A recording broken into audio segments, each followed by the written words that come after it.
Reverend Lamar, distinguished clergy, officers, members, and friends of Metropolitan AME, it's a real pleasure for me to be here with you today. I want to begin by thanking my homeboy, Brother Robinson, and my constituent, Larry Drayton,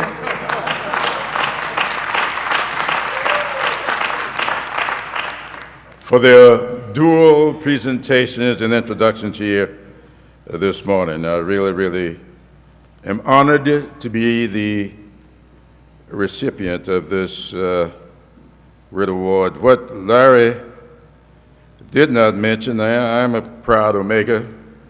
I'm also a proud member of Morris Brown AME Church in Charleston, South Carolina.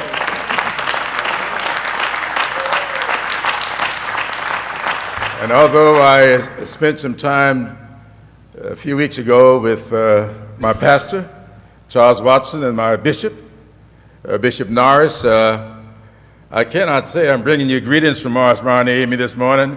I haven't been there in a while. Every weekend I'm somewhere, and usually it is not the full weekend in South Carolina, so I can't say that I've been there, but I send my money. Gene will tell you that that's very important. Gene, thank you for your long friendship. Therefore, thank you.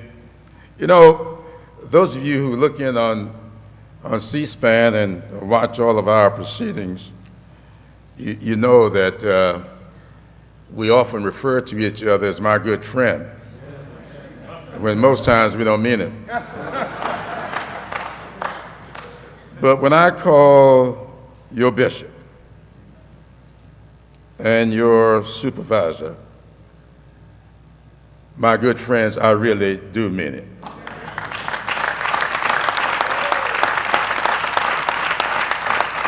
There are few people that I have more admiration and respect for. In fact, none more. Few that I have as much as I have for Bishop DeVore. Sometimes you meet people and there's just a spirit. Like I felt when I walked in the sanctuary this morning. I turned to the pastor and I said, there's a sweet spirit in this place. And I am very pleased to be here and to be a part of it. Now, there are a lot of folks here in the congregation, the sanctuary, that I have known for a long time, and a number of my friends. In fact, several weekends ago, I was down in your pastor's old stomping grounds, Tallahassee, where I saw Marie Johns. And so she can vouch for the fact that I've been doing the Lord's work. I just haven't been in my home church. But it's good to see Marie this morning. Ernest, I've known for so long and I admire a great deal. In fact, Larry was talking about my book, Blessed Experiences. Now, I pronounce it blessed because the title of the book comes from a hymn that many of you are familiar with, Blessed Assurance. And so I know that some people want to know whether or not to emphasize the ED. I'm telling you, it is Blessed Experiences, all right with me. But what we didn't mention, I was thinking about Ernie Green here. So we are going to release on the 8th. We're going to release the audio. So those of you who may not have time to read or may not be inclined to read, you can listen to the audio, which I did myself. So it'll be in my own voice. Now, I want to mention a couple other people. I saw Valerie earlier. I hadn't seen her in church. She must have showed her face in the office, and I hope my longtime friend, whose mother I saw in Greenwood not long ago, it's good to see her here today. I want to talk to you a little bit today about your theme. Am I my brother's keeper? Now, many of you who know me know that I grew up in the parsonage. And when I left home to go to South Carolina State, I thought that I would be spending 4 years there and going on to the seminary. My dad and I had talked about it for pretty much all of my life. But after around my junior year, after getting out of jail for about the third time, I figured I wasn't working too well. So I went home to tell my dad that I was changing my mind and I was going to go in another direction. I thought my dad would be disappointed, and maybe he was, but he didn't show it. He simply said to me, "Well, son," he said, "I suspect the world would much rather see a sermon than to hear one." I took that as sort of a mantra to live by. I felt from that discussion that my lot in life was to make sure that in all that I do, that the world will see a good, productive sermon. Now, when I listened to Dr. DeVoe tell her joke this morning, I thought about one my dad, the preacher, told me, and as I listened to the introduction of working your way through a theme and whether or not to even have this program, and then to find a speaker, I thought about the story my dad told me once when I was kind of boasting about something. My dad called me over to him and says, "Son, I want to share a little story with you." He said, "One time there was a minister who had been called to a church that had great difficulty holding on to a pastor. No matter who went to that church, within a few months, weeks or months, it would be gone. And after so many years, a pastor showed up who after 3 weeks was still there, 6 months was still there. After a year, he was still there. And he began to feel very proud of himself. And they went up to one of the sisters in the church and says, "Now, sister, you got to tell me something. You got to tell me, why have I been so successful? Everybody knows that before I came here, you all had great difficulty holding on to the pastor. No matter who came here, you couldn't keep him. And I've been here for a whole year, and everything seemed to be going so well. Tell me, what is the secret to my success?" The sister looked at us and said, "Well, preacher, it's a little bit like this. The members of this church, we really won't want no pastor. And you're the closest thing to nothing we've ever had." Now,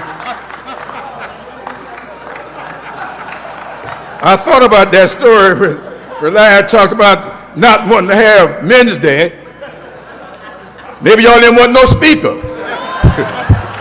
But I hope I'm not the closest thing to nothing y'all could get. Well, it's too late now. And now, when your subject, your topic for this program was first popularized, "Am I my brother's keeper?" If you read the history of creation, you'll know that that question was first proffered as a callous remark to a question. We all know, or we have been taught, that you never answer a question with a question. And anytime you hear somebody answering a question with a question, that person is trying to hide something or run for something or trying to avoid a response. Yes, sir. And those of us who have learned a little bit about the Bible, you didn't have to read too far. If you pick up the Bible and start with the first book, when you get into the 4th chapter of Genesis, you run into that question. And we know that that question was popularized by a gentleman who was asked a simple and very direct question. Where is your brother? That was a simple question. Cain, the brother of Abel, the first two offsprings, was jealous of his brother. And he lured his brother out into the fields, and he killed him, becoming, according to those of us who are fundamentalist Christians, becoming the first murderer. And when he was asked, where is your brother Abel? He first started out by lying. I don't know. Am I my brother's keeper? Now, to keep from falling victim to what I have just presented, I am going to answer that question before I ask one. The answer to the question is, in my humble opinion, yes. Am I my brother's keeper? Yes. And let me follow that with a question. If you aren't, who is? Say so. If you aren't, who is? Now, you heard in the prayer this morning, in many of the introductory remarks this morning, you have heard grave concerns about our brothers. The first note I took this morning, and I said to our presider this morning how impressed I am. I believe it's been years since I've seen the leader of a men's day as young.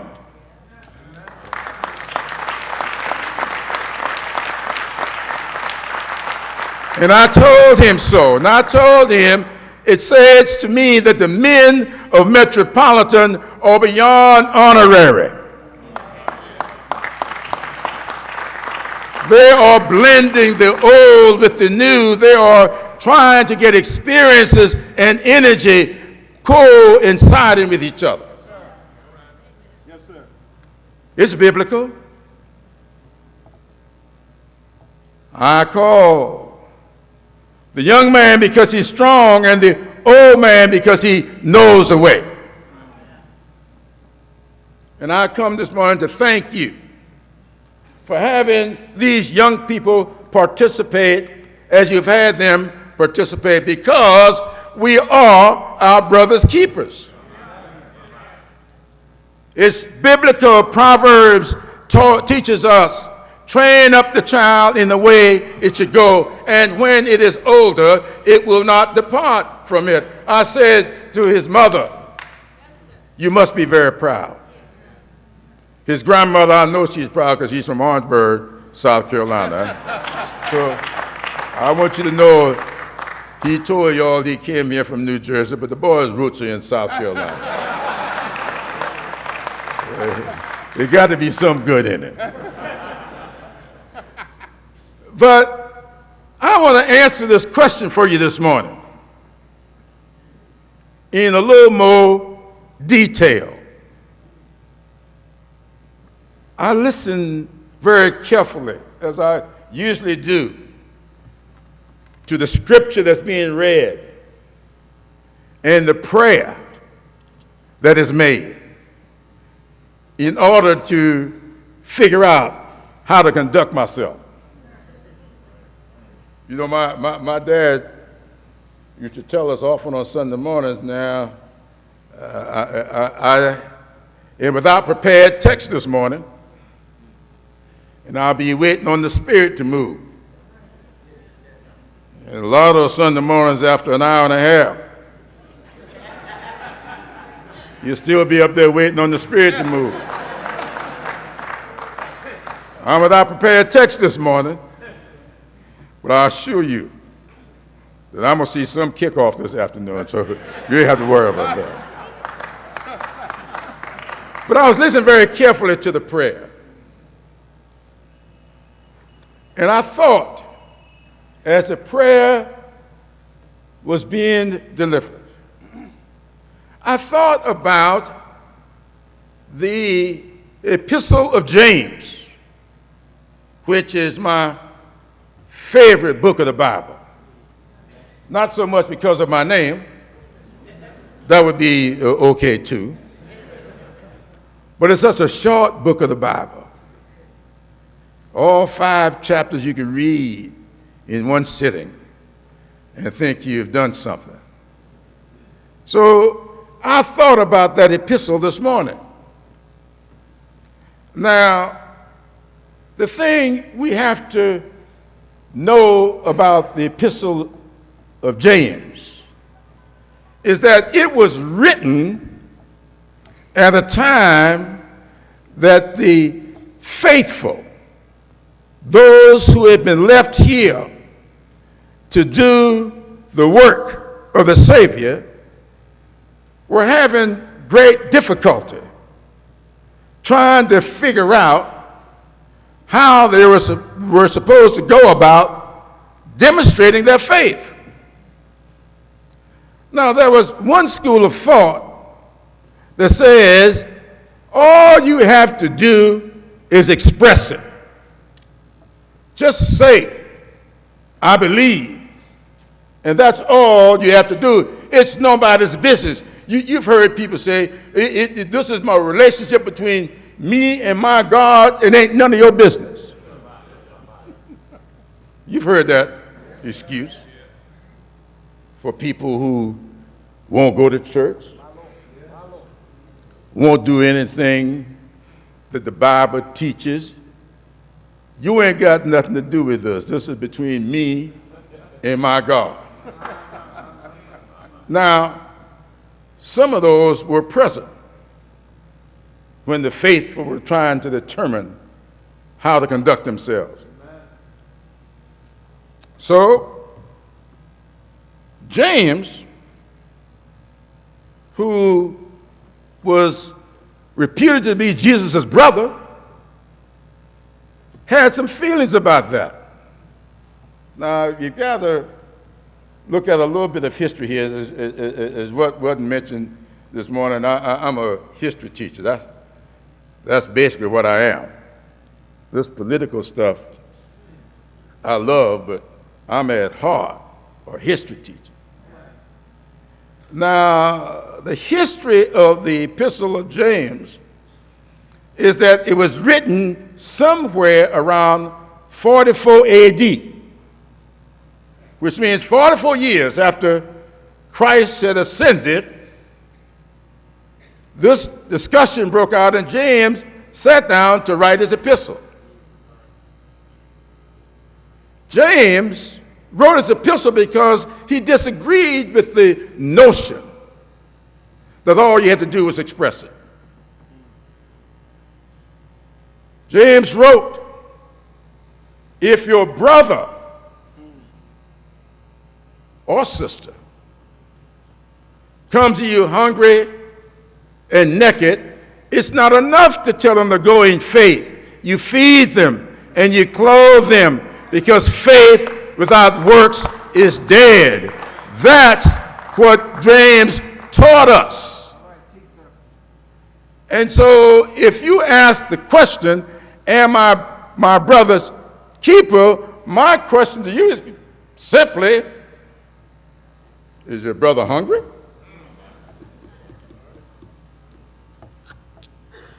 Is your sister naked? Do they have a place to stay? And I believe that if James were writing his epistle today, he wouldn't stop with being hungry and naked. He would resort to what the prayer said to us alone. If a brother hungry and naked or sick, you feed them, you clothe them, and you provide them with health care. I believe that. I believe that we have a responsibility to our young men and women to ensure that the church does its work.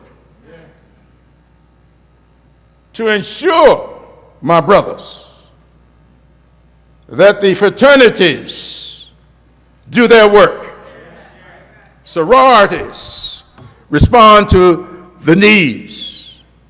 I was down in Tampa last weekend. No, it was Miami last weekend. Tampa the weekend before. And it occurred to me, I was told, I don't know this, but I was told by two of my fraternity brothers that the most recent episode Heisman Trophy winner, Jameis, you all saw him performing yesterday, some of you, that he made national news for an incident on top of a table in the student union, yes, saying something very derogatory about women or singing a song. Now, I was told that that was part of a deed that he was instructed to do by one of his big brothers. Now, it's kind of interesting. I said to my fraternity brothers, as you know, a few weeks ago, I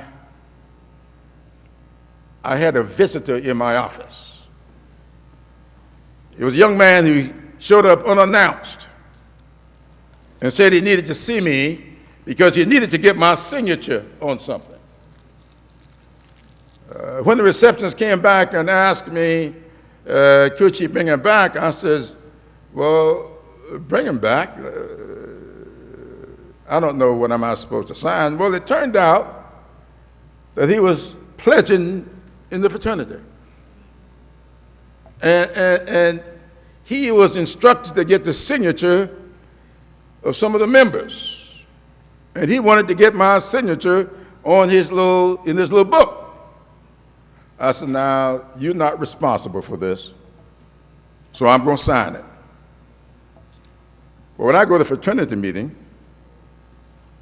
I'm going to have a little discussion. We just seen that there are 600,000 African Americans in the state of Georgia eligible to vote but not registered. There are 180,000 African Americans in the state of South Carolina eligible to vote but not registered. So I said to my fraternity brothers, it seems to me that we will be building character. We will be doing some good if we had our pledges walking the streets, signing people up to vote, rather than asking me to sign a signature. That, to me, is demonstrative of what the days call for. We need to take stock. As a church, as fraternities, as sororities, take stock of where we are. I believe in the First Amendment. And yeah, people ought to be able to march, demonstrate any time or day that they want to. That's a constitutional guarantee. But it seems to me that if you march to the polls by noon on election day, you don't have to worry about marching at midnight any other time of the year. It just seems to me.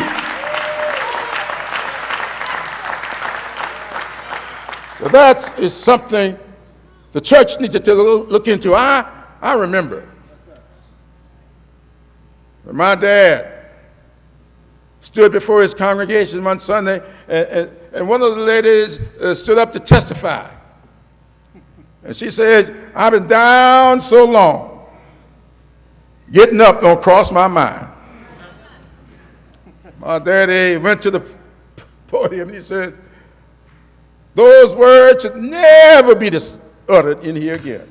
I don't care how long you've been down, getting up must always be on your mind. We are experiencing retrogression today. We have been here before. And the last time we were here, it was the black church that delivered us. And I believe today it's going to take the black church doing what it should be doing to deliver us. We can overcome this. It can be tea party, coffee clutches, anything it is. We can overcome this if we do what we know to do. And so I come this morning to tell you that I believe that a better day is coming, but only if we do what we're supposed to do. I'm going to close with this. And I share this story from my book because it has turned out to be the most popular part of the book, according to most ministers who have read it. In fact, several ministers have told me they have preached from this part of the book. And I want to share this with you because I think it is important as we launch upon a new day, but not a day we have not seen before. My father, when I was growing up, had a 1937 Chevrolet.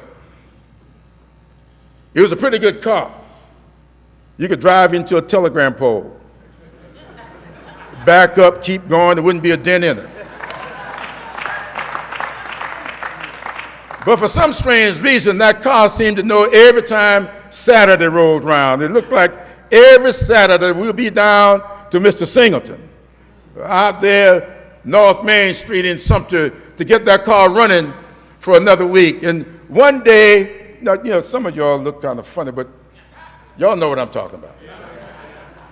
We were growing up down south, everybody had a neighborhood mechanic. Everybody knew who that was. He had the biggest China Bears tree with a pulley hanging out of it. Y'all know. Y'all know what I know y'all up south now, but y'all know. Well, one day while we were at Mr. Singleton's to get that car running for another week, my two brothers and I started to play just as Mr. Singleton hooked the pulley up to the front end of that car to raise it so he could get under it and get it running for another week. And my dad came over to us. Now, boys, he said, I don't want you playing near this car. I have no idea how strong this chain is. It may pop. and the car may fall on one of you and you might get hurt. Go out across the field and play. And so we did. But we weren't going long before we got into a little discussion. Now, some of you looking at it might call it a fight. But it was not a fight, it was a physical discussion. And while we were carrying on this physical discussion, we didn't know it, but my dad was watching us.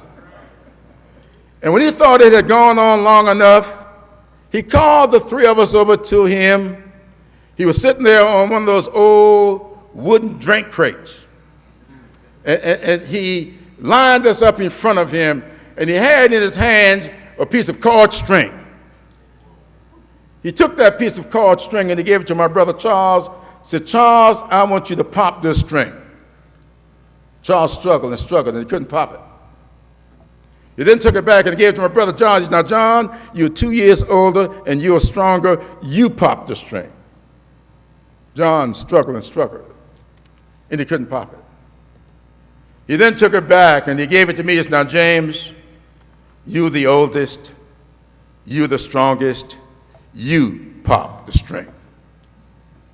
I struggled, and I couldn't pop it. He then took it back, and he put that piece of cord string in the palms of his hands, and he began to rub his hands together. And of course, the more he rubbed, the more friction he created. And the more friction he created, the more unraveled that cord string became. And it was not long before that cord string was in 3 pieces. He gave one to Charles, one to John, and one to me. He said, now, sons, pop the strings. And with very little effort, all 3 of us popped the strings. He said, now, I want this to be a lesson to you. For as long as you live, don't you let the little disagreements that crop up among you cause so much friction until it separates you. Because if you do, the world will pop you apart and you may never know why. I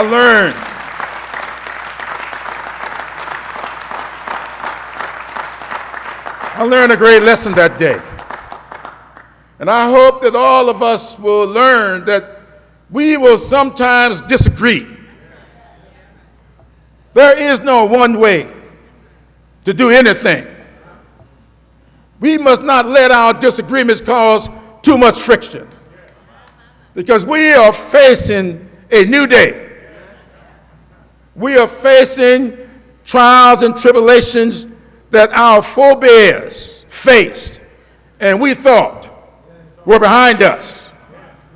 It means that you and I are going to have to get on the same page.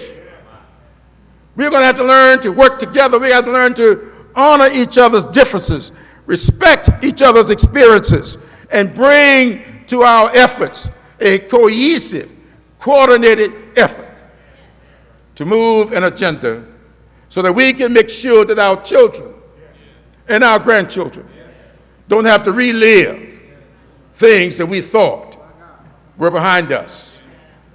That's my message to you today. Am I my brother's keeper? Yes. Because if you aren't, who is?